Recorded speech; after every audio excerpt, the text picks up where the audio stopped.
স্বাগত ডিবিসি সংবাদে, আপনাদের সাথে আছি তাসনুভা তন্নি। রাজনৈতিক সংকট কাটার আভাস দেখা গেলেও আবারও যেন তা মিলিয়ে যাচ্ছে। ইউনূস তারেক বৈঠক ঘিরে ঘনীভূত হচ্ছে অসন্তোষের দানা। বিএনপি নির্বাচনী আমেজে থাকলেও লেভেল প্লেইং ফিল্ড নিয়ে প্রশ্ন জামায়াতের। আর এনসিপির দাবি, এখনও নির্বাচনমুখী পরিবেশই তৈরি হয়নি।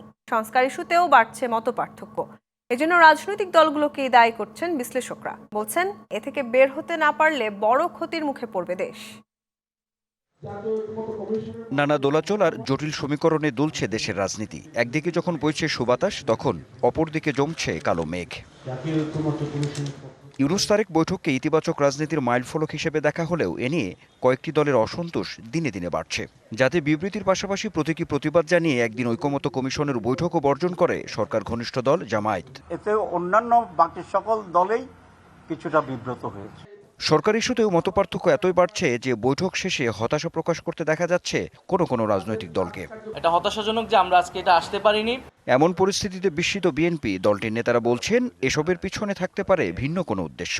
মূল ব্যাপারটা হলো যে জামাত ইসলামী বলেছে যে রমজানের আগে নির্বাচন হওয়া উচিত। তাদের দাবিটাই প্রধান উপদেষ্টা মেনে নিয়েছেন বলে আমরা জানি। তো সুতরাং দাবি পূরণ হলে তো তাদের খুশি হওয়া উচিত। তারা কেন এইভাবে এক এক দিন এক এক কথা বলে, এটা আমি বুঝতে অক্ষম। তারা ক্ষুব্ধ, এটা বোঝা মুশকিল। জামাতে ইসলাম এবং এনসিপি এরা সবসময় পজিটিভ রাজনীতির বিরুদ্ধে মনে হয় আমার কাছে। ডক্টর ইউনূসের যে আলোচনা হয়েছে, আলোচনা ফলপ্রসূ হয়েছে, দেশের লোক আশ্বস্ত হয়েছে যে এই দেশে একটা নির্বাচন হবে, সুষ্ঠু নির্বাচন হবে। সরকারের সঙ্গে দূরত্ব বাড়ার প্রশ্নে জামায়াত বলছে ভিত্তিহীন। তবে চলমান জটিলতার সমাধান সরকারকেই করতে হবে মনে করেন দলটির নেতারা। প্রধান উপদেষ্টা যাকে নিয়ে আমাদের আশা যে তিনি একটা চমৎকার সুন্দর নির্বাচন উপহার দেবেন, সেখানে তিনি বিতর্কিত হয়ে গেলে আমাদের নির্বাচনের কি হবে, এই জায়গায় আমাদের উদ্বেগ। জাতীয় নাগরিক পার্টি এনসিপি মনে করে দেশে এখনও নির্বাচনমুখী পরিবেশই তৈরি হয়নি। সরকার জুলাই ঘোষণাপত্র, জুলাই সনদ বাস্তবায়ন করার পরে এবং বিচার এবং সংস্কারকে যখনই দৃশ্যমান একটা পর্যায়ে উন্নীত করা হবে, তারপরেই আমরা নির্বাচনমুখী রাজনীতির জন্য নিজেদের কর্মপরিধিকে আমরা বিন্যস্ত করব। এই পরিস্থিতিতে রাজনীতিতে ত্রিমুখী চতুর্মুখী জটিলতার আশঙ্কা ব্যক্ত করে রাজনীতি বিশ্লেষকরা বলছেন, দলীয় স্বার্থের ঊর্ধ্বে ঐকমত্যে পৌঁছতে না পারলে ক্ষতিগ্রস্ত হবে দেশ। ব্যক্তি স্বার্থ, দলীয় স্বার্থের বিষয়গুলো গুরুত্ব পাবে। সেই জায়গাগুলো থেকে এই মতপার্থক্যগুলো তৈরি হচ্ছে। যতটুকু করা সম্ভব এইটাকে চলমান রেখে নির্বাচনটা করা। যদি এটাকে আপনি বেশি গুরুত্ব দিতে থাকেন নাকি, তাহলে আপনি নির্বাচন করার আগেই রাজনৈতিক দলগুলোর মতো একটা ঝগড়ার সূত্রপাত করে দিচ্ছেন। বাট দায়িত্বশীল নেতৃত্বের জায়গা থেকে আপনি ওই সংঘাত যেন না হয়, সেই চেষ্টাই তো করতে হবে। ঐকমত্য কমিশনের বৈঠকে নেতাদের হাত মেলানোর দৃশ্য বাস্তবতায় পরিণত হবে এমন প্রত্যাশা রাজনীতি বিশ্লেষকদের। Anwar Hossain, DBC news, Dhaka. শুধু কথা বা আলোচনার মাধ্যমে সংস্কারের মতো বিশাল কাজ সম্ভব নয়, দরকার মানসিকতার পরিবর্তন। কথা বলেছেন বিএনপি মহাসচিব মির্জা ফখরুল ইসলাম আলমগীর। বিকেলে ঢাকা রিপোর্টার্স ইউনিটিতে বিপ্লবী ওয়ার্কার্স পার্টির প্রতিষ্ঠা বার্ষিকীর পুনর্মিলনী অনুষ্ঠানে এসব কথা বলেন তিনি। বলেন, অভ্যুত্থানের মাধ্যমে দেশ বিনির্মাণে যে নতুন সুযোগ তৈরি হয়েছে, সবাইকে ঐক্যবদ্ধ হয়ে তা কাজে লাগাতে হবে। শুধু কথায় বা সংস্কার আপনার আলোচনার মাধ্যমে আমার মনে হয় যে বিশাল কাজ সম্ভব হয় না। সবার আগে যেটা দরকার হয় মানুষের মন ও মননশীলতা পরিবর্তন। সংস্কারের আগে নির্বাচন হলে দ্বিতীয় ফ্যাসিবাদের জন্ম হবে বলে মনে করেন জামায়াত ইসলামের সেক্রেটারি জেনারেল অধ্যাপক মিয়া গোলাম পরোয়ার। বলেন, ঐকমত্য কমিশনের প্রচেষ্টাকে সফল করতে যতটুকু সময় প্রয়োজন সেটা অন্তর্বর্তী সরকারের নেওয়া উচিত।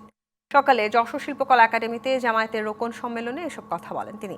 আরও বলেন, বর্তমান সরকারের হাতে নিরপেক্ষ নির্বাচন না হলে জাতির সামনে মহা দুর্যোগ অপেক্ষা করছে। নির্বাচন যখনই হোক সেটা নিরপেক্ষ করার জন্য জামায়াত ইসলামী সরকারকে সহযোগিতা করবে বলেও জানান তিনি।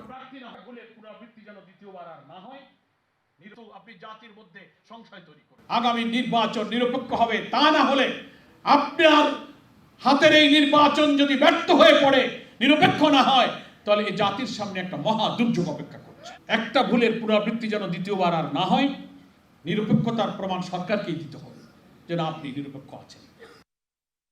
ইসি যতই স্বাধীন হোক না কেন সরকারের সহযোগিতা ছাড়া সুষ্ঠু নির্বাচন সম্ভব নয় বলে মন্তব্য করেছেন প্রধান নির্বাচন কমিশনার এএমএম নাসির উদ্দিন। তিনি বলেন, উপযুক্ত সময় হলেই নির্বাচনের দিনক্ষণ ঘোষণা করা হবে। এ নিয়ে কমিশনের নিজস্ব পরিকল্পনাও রয়েছে। সরকারের সঙ্গে আনুষ্ঠানিক অনানুষ্ঠানিক দুই ধরনের আলোচনাই চলছে। সকালে রাজধানীর নির্বাচন ভবনে নির্বাচনী আইন বিধি সংক্রান্ত প্রশিক্ষণের উদ্বোধনে অংশ নেন প্রধান নির্বাচন কমিশনার। সব প্রস্তুতি শেষ করা সাপেক্ষে 2026 সালের ফেব্রুয়ারিতে রমজান শুরু হওয়ার আগের সপ্তাহেও নির্বাচন আয়োজন করা যেতে পারে। অন্তর্বর্তী সরকারের প্রধান উপদেষ্টা ডক্টর মোহাম্মদ ইউনূসের পক্ষে এমন ঘোষণার পর অনেক রাজনৈতিক দলই নির্বাচনের প্রস্তুতি নিতে দল গোছাচ্ছে।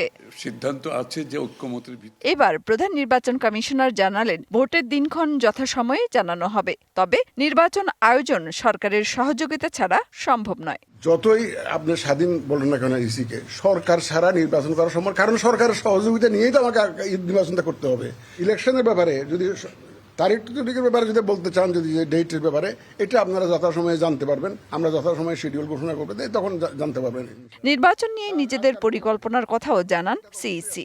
যে কোনো অফিসে তাদের একটা পরিকল্পনা থাকবে না, এত বড় একটা নির্বাচন হবে, আমাদের তো নিজস্ব একটা পরিকল্পনা, এটা আমাদের ব্যবহারের জন্য, not for sharing with everybody, যে আপনারা সবাই জানুন যে আমরা এইভাবে করছি, সেরকম না। এটা আমাদের নিজস্ব, এটা সংশোধনযোগ্য।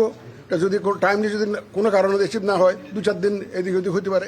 একটি অবাধ, সুষ্ঠু ও গ্রহণযোগ্য নির্বাচনের জন্য সরকারের সহযোগিতা অত্যন্ত গুরুত্বপূর্ণ। প্রধান নির্বাচন কমিশনার জানান, এ নিয়ে সরকারের সঙ্গে আনুষ্ঠানিক ও অনানুষ্ঠানিকভাবে আলোচনা চলছে। আপনারা কাজ করতে গিয়ে এমন ইস্যুস আপনাদের সামনে এসছে। মেহের মনি, ডিবিসি নিউজ, ঢাকা।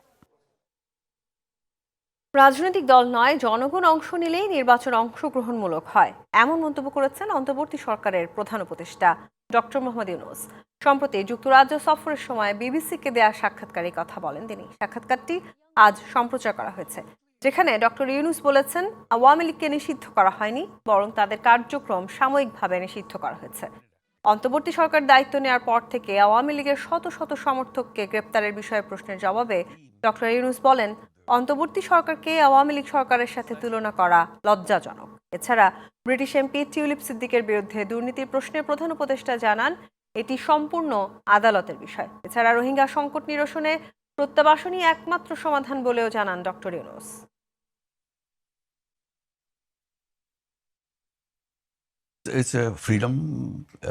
আমরা বহুবার এটা ব্যাখ্যা করেছি, অন্তর্ভুক্তিমূলক মানে কোনো নির্দিষ্ট দল নয়, সব মানুষের অংশগ্রহণ। যতক্ষণ পর্যন্ত মানুষ ভোট দিতে পারছে ততক্ষণ পর্যন্ত এটা অন্তর্ভুক্তিমূলক। দেশের মানুষকে সিদ্ধান্ত নিতে দিন তারা কাকে ভোট দিতে চায়।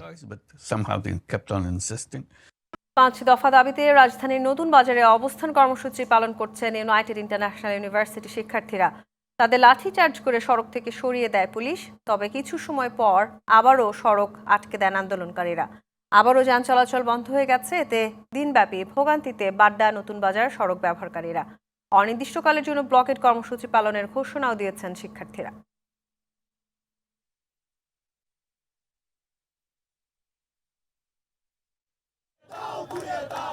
শনিবার সকাল থেকেই উত্তপ্ত প্রগতি সরণির নতুন বাজার মোড়। উপাচার্য বিরোধী আন্দোলনে জড়ানো শিক্ষার্থীদের বহিষ্কার আদেশ প্রত্যাহারের দাবিতে সড়ক অবরোধ করে অবস্থান কর্মসূচি পালন করেন ইউনাইটেড ইন্টারন্যাশনাল ইউনিভার্সিটির শিক্ষার্থীরা। পুলিশ তাদের সরিয়ে দিতে চাইলে ধস্তাধস্তি শুরু হয়। এক পর্যায়ে লাঠিচার্জ ও ধাওয়া পাল্টা ধাওয়া হয়। এতে আহত হন বেশ কয়েকজন। পুলিশগুলো আমাদের উপর হামলা করছে। জুলাইয়ের স্পিরিট যদি কারোর উপর থাকে, তারা জুলাইয়ের 14 উপর কখনো হামলা করতে পারে না। সকল প্রাইভেট ইউনিভার্সিটির সমন্বয়ে আমাদের জন্য যেন আলাদা একটা মঞ্জুরি কমিশন গঠন করা হয়।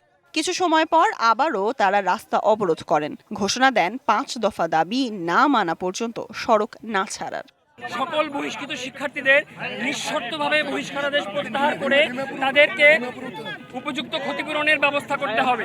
আজকে এখানে এসে আমাদেরকে বলবে যে কেন হামলাগুলো হয়েছে, নতুবা অনির্দিষ্টকালের জন্য নতুন বাজার ব্লকেট ঘোষণা।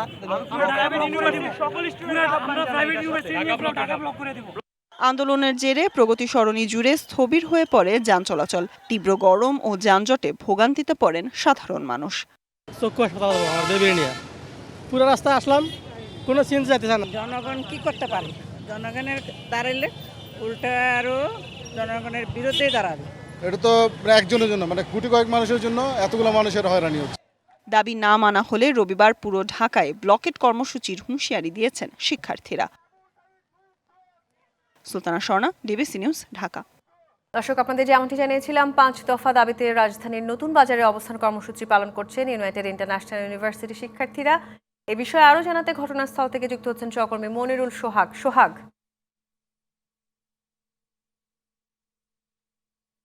শিক্ষার্থীরা সকাল থেকে সড়কে অবস্থান করছেন, এখন তাদের চাওয়া কি, আর ব্লকেটের কারণে জনদুর্ভোগ কেমন দেখছেন আপনি সেই এলাকায় জানাবেন।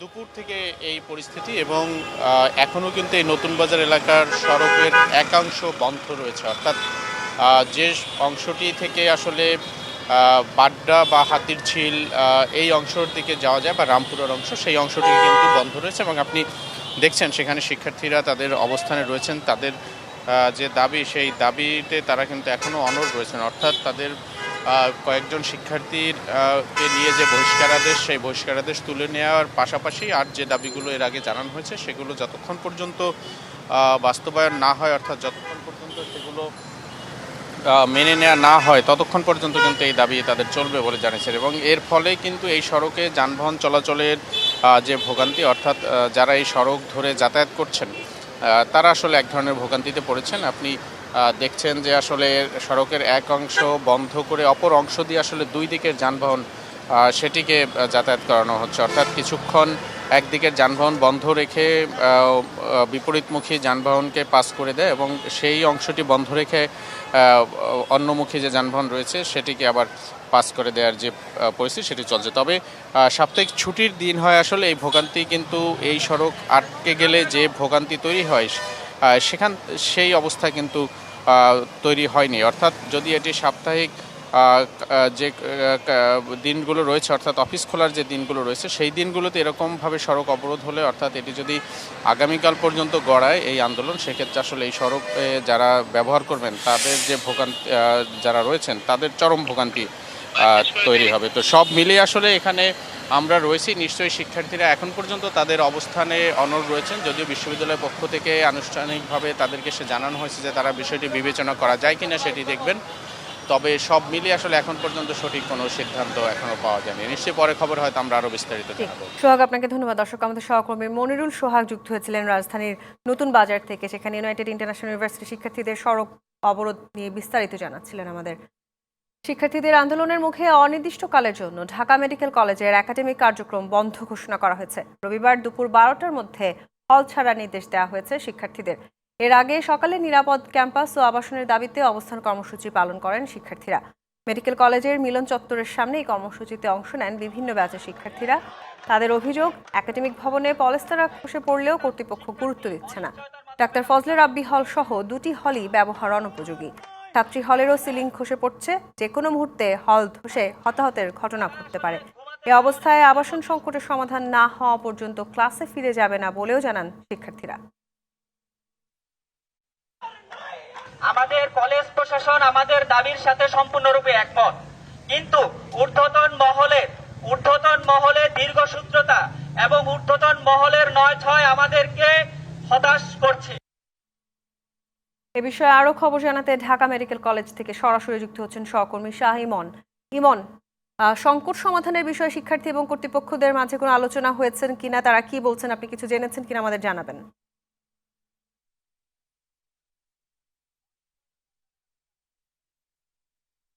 তনি, আপনি জানেন যে আজকে সকাল থেকে মেডিকেল কলেজের যে স্টুডেন্ট রয়েছে যারা হলে ছিল তারা আন্দোলন করছিল। তাদের এই আন্দোলন কর্মসূচিতে তারা ঘোষণা দিয়েছিল যে আগামীকাল থেকে তারা ক্লাস বর্জন করবে এবং প্রশাসনিক যত কার্যক্রম রয়েছে তার থেকে বিরত থাকবে। কারণ হচ্ছে যে তাদের যে হলগুলো রয়েছে তা খুবই ভঙ্গুর অবস্থা এবং অনুপযুক্ত থাকার জন্য, যে কারণে তারা এই কর্তৃপক্ষের কাছে দাবি জানিয়ে আসছিল। তো দুপুরের পরে কর্তৃপক্ষের একটি নোটিশ জারি করে যে আগামীকাল দুপুর 12টার মধ্যে হল খালি করে দেওয়ার জন্য একটি নোটিশ জারি করে, কিন্তু এই নোটিশটি সম্পূর্ণভাবে প্রত্যাখ্যান করেছে ঢাকা মেডিকেল কলেজের শিক্ষার্থীরা। আমরা এখন হলের সামনে আছি। হলের শিক্ষার্থীরা বলছে যে তাদের দাবি ছিল হলগুলো সংস্কার করে এবং তাদের বিকল্প আবাসন ব্যবস্থা করার জন্য কর্তৃপক্ষের কাছে, কিন্তু এইভাবে হঠাৎ করে কর্তৃপক্ষ হল বন্ধ ঘোষণা করাতে শিক্ষার্থীরা মূলত বিপাকে পড়েছে। তারা বলছে যে এই যে হল বন্ধ করা হলো, এত স্বল্প সময়ের মধ্যে তারা কোথায় যাবে এবং তাদের এই ক্লাস পরীক্ষা তারা কিভাবে দেবে অনির্দিষ্টকালের জন্য এইভাবে যদি বন্ধ থাকে। তো তারা তো এই দাবি করেনি, কর্তৃপক্ষের এই দাবিকে তারা প্রত্যাখ্যান করেছে এবং তারা বলেছে যে আমরা কোনো অবস্থাতেই হল ছাড়বো না, এবং তারা আগামীকাল এই বিষয়ে একটি সংবাদ সম্মেলন করার ঘোষণা দিয়েছে যে তারা কোনো অবস্থাতেই হল ছেড়ে যাবে না। তাদের যে দাবি মূলত হল সংস্কার এবং বিকল্প আবাসন ব্যবস্থা করা, এবং যে সমস্ত শিক্ষার্থীরা হলে থাকে ঝুঁকি নিয়ে তাদের বিকল্প আবাসন ব্যবস্থা না করা পর্যন্ত তারা হলও ছাড়বে না এবং প্রশাসনিক কার্যক্রম এবং পরীক্ষা থেকে শুরু করে ক্লাসও বর্জন করবে, এমনটাই শক্ত অবস্থান এবং ঘোষণা দিয়েছেন। এবং তারা এ ব্যাপারে সকাল 10টায় কর্তৃপক্ষের উদ্দেশ্যে একটি সংবাদ সম্মেলন করবে। কিন্তু আর এই অবস্থায় বর্তমানে শিক্ষার্থীরা রয়েছে, তবে হলের পরিস্থিতি শান্ত, কেউ হল থেকে এখনো বের হয়ে গেছে এমন তথ্য আমরা পাইনি। সবাই হলে অবস্থান করছে এবং তারা হলে অবস্থান করবে এমনটাই ঘোষণা দিয়েছে। এবং আপনাকে ধন্যবাদ। দর্শক, আমাদের সহকর্মী সাইমন যুক্ত হয়েছিলেন ঢাকা মেডিকেল কলেজ থেকে, সেখানকার সবশেষ পরিস্থিতি জানাচ্ছিলেন। ফেনীতে বন্যা নিয়ন্ত্রণ বাঁধ ভেঙে প্লাবিত গ্রাম থেকে পানি নামছে। এখনো নিম্নাঞ্চলের কিছু জায়গা প্লাবিত, পানি নামার সাথে সাথে দৃশ্যমান হচ্ছে ক্ষতচিহ্ন। ভোগান্তি লাঘবে টেকসই বাঁধ নির্মাণের দাবি স্থানীয়দের। আর পানি উন্নয়ন বোর্ড বলছে বর্ষা মৌসুমে বাজেট নেই, তবে জানমাল রক্ষার সর্বাত্মক চেষ্টা চলছে। ফেনীর উত্তর বড়ুইয়া গ্রামের বাসিন্দা সুবর্ণা হাজারি বন্যার পানি নেমে যাওয়ায় এখন ঘরবাড়ি পরিষ্কারে ব্যস্ত। বৃহস্পতিবার রাতে ফেনীর মুহুরী নদীর বাঁধের একাংশে ভাঙনে প্লাবিত হয় হাজারির বসতভিটা। একই চিত্র দক্ষিণ বড়ুইয়া, বিজয়পুর, বশিকপুর সহ পার্শ্ববর্তী এলাকাগুলোর নিম্নাঞ্চলও। ক্ষতিগ্রস্ত হয় ফুলগাজী বাজারের দোকানপাটও।